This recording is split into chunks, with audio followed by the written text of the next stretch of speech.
Hi,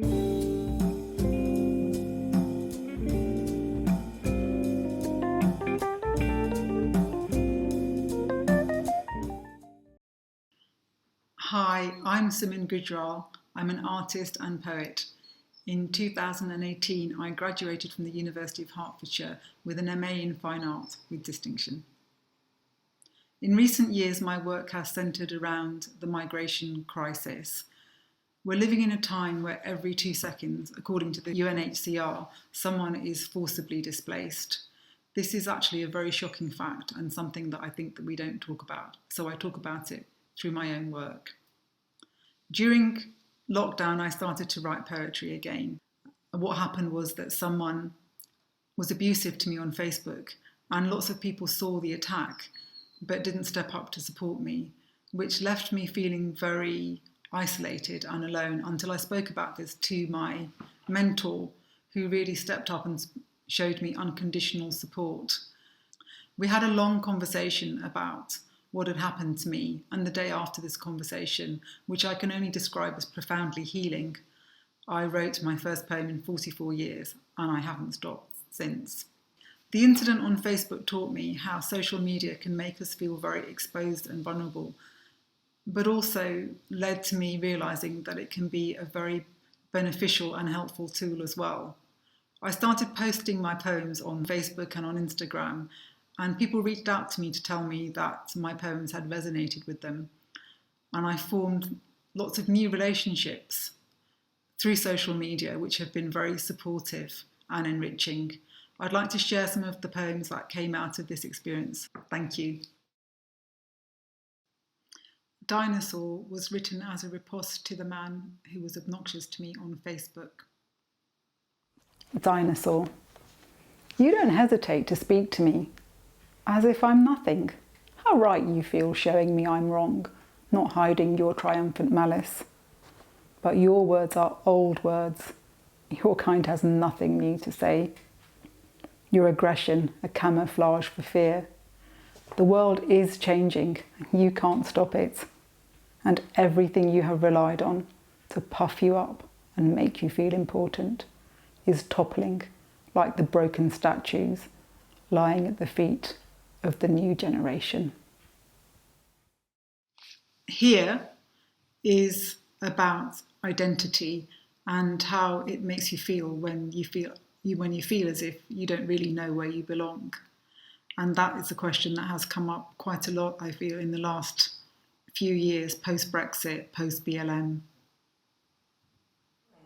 Here, my parents took me from where I was born across the deep water, and I'm here now, in the doorway, neither in one place nor the other, standing in the nowhere space, the third space, the in-between space, reserved for all of us from somewhere else, even though we are here now.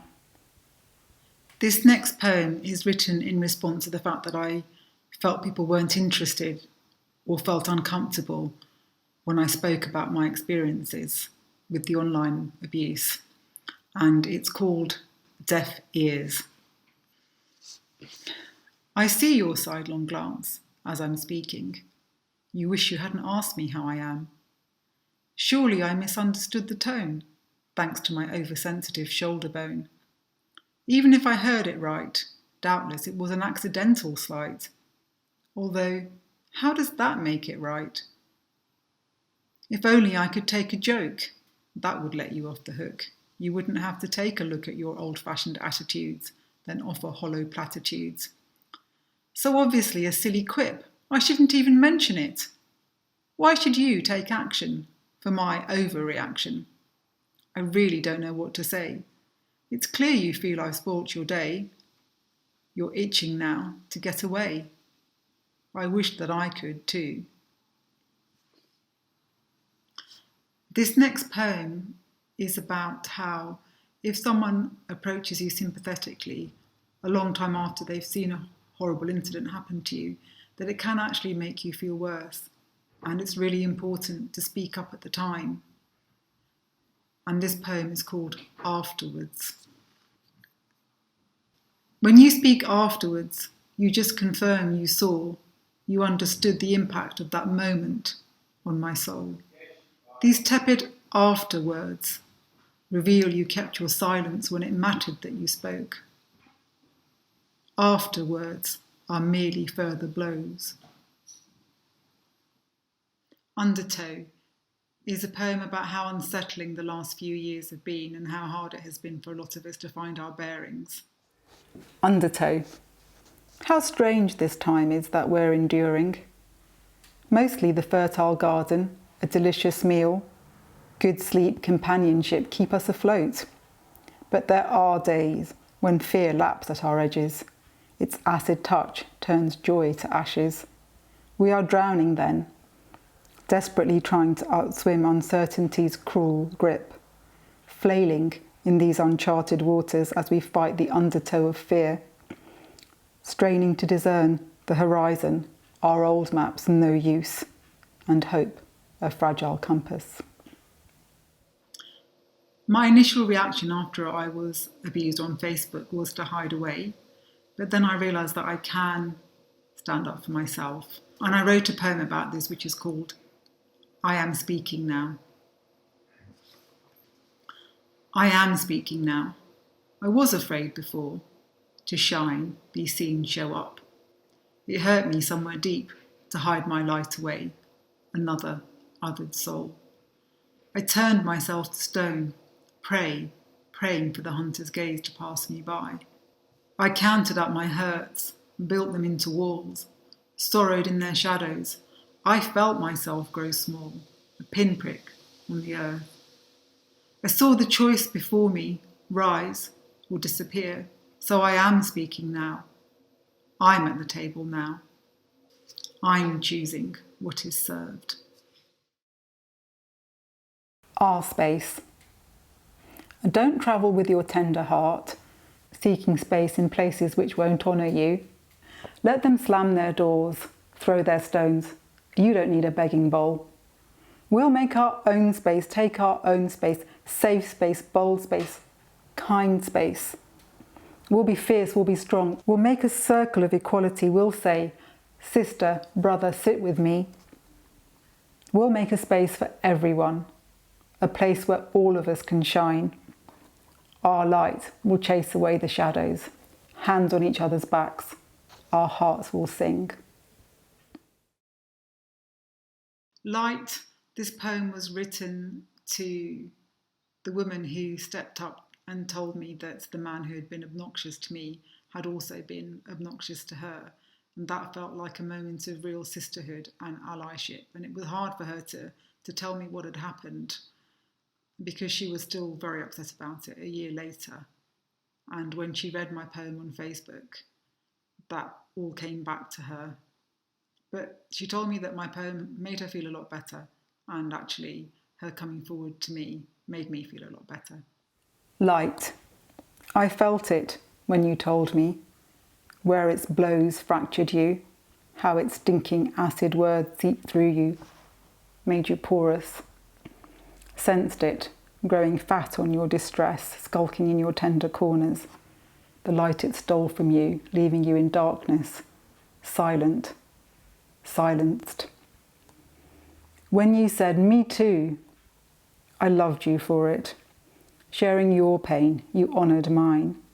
Together, we shine stronger, brighter, dispersing it to atoms with our light.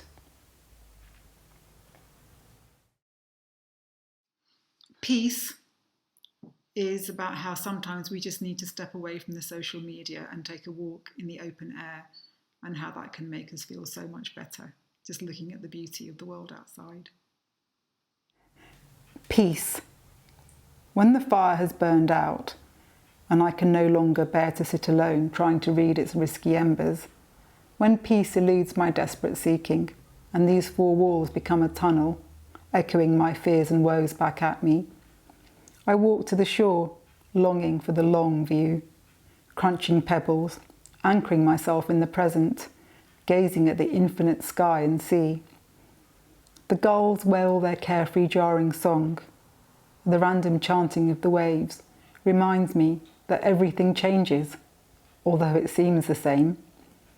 There are no mysteries to solve here. At the edge of the water, my mind rests. I hold still, breathing in the beauty of the world, feeling the salty caress of the air, listening to the song of the earth, learning again that I am enough. To an Ally was written to my ally in order to explain to him what a difference it made that he had stepped up. And it shows us all what a good ally can do. To an ally. How have you been, you asked. I hesitated, reluctant to reveal my hurts. Pain old and new reverberating, every atom remembering. But your eyes encouraged me. I told you, my voice crying. I told you I had been injured.